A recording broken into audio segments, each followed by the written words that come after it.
Welcome to the recap, your weekly rundown of the stories shaping Africa and the world at large, where music, politics, culture, and power all collide. We begin with music because sometimes the beat tells the story of a generation. Wizkid's Made in Lagos has crossed a historic milestone in the United States, selling over 900,000 units and becoming the best-selling African album in U.S. history. Fueled by over 1.3 billion premium streams and the global dominance of Essence featuring Thames, the album is now just steps away from platinum certification by RIAA. 5 years after its release, it's still not just an album, but a cultural movement, one that widened the global stage for Afrobeats and cemented Wizkid's legacy as a pioneer in bringing Africa's sound to the world. From music, let's go to family and the global stage, where things couldn't stop buzzing this week when Rihanna and ASAP Rocky revealed the arrival of their first daughter, Rocky Irish Mayers. Born on September 13, Rocky joins her older brothers, Riza and Riot Rose, 3 children under 4, all with the letter R. Isn't that amazing? And one of the most stylish families in entertainment. Fans online celebrated with hashtags like Baby Rocky and hashtag Rihanna. With the superstar couple now balancing parenthood and the spotlight, the world is already watching how this young dynasty will shape pop culture. Are you waiting? Because I am. Well, back in Nigeria, however, the tone shift. A storm is raging at the DANGOTE Petroleum Refinery, Africa's largest industrial project so far. In just 24 hours, more than 1,900 workers, mostly engineers, were dismissed right after joining the All Workers Union, Tengasan. The refinery called it reorganization, citing safety and sabotage as concerns. But labor leaders see something else, an attack on the workers' right to unionize.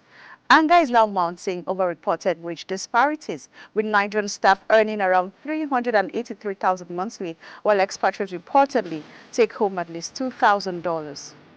The union is also threatening nationwide protests, and analysts are now warning that this could ignite one of the most significant industrial disputes Nigeria has seen in decades. Meanwhile, Nigeria also found itself in the crosshairs of U.S. law enforcement. The FBI renewed its search for Olumide Adeniran, a Nigerian man wanted for over 2 decades now on charges of fraud, identity theft, and wire scams. Adeniran fled Illinois in 2001, just days before his trial, and is suspected of having links to international fraud networks. The FBI has placed $10,000 reward on his capture, underscoring Washington's renewed crackdown on global financial crimes, often tied to cross-border syndicates. If caught and convicted, Adeniran could face decades in prison. And in the world of politics, Peter Obi, Labour's Party 2023 presidential candidate, is pushing back against the wave of disinformation targeting him. Viral photos and claims circulated online this week suggesting that Peter Obi had met with Donald Trump and Nigerian transport boss MC Oluomo. Obi was quick to dismiss them as fake and doctored, urging Nigerians to verify before they share. Reminded the public that his politics is focused on insecurity, education, healthcare, and poverty, not chasing headlines. The incident highlights once again the growing danger of misinformation in Nigeria's political space, especially during high-profile global events like the United Nations General Assembly. And speaking of the UN, we wrap up in New York, where the 80th United Nations General Assembly gave African leaders the stage, and of course, they made it count. Kenya's President William Ruto led the charge, insisting that Africa must finally secure permanent seats on the UN Security Council with veto power.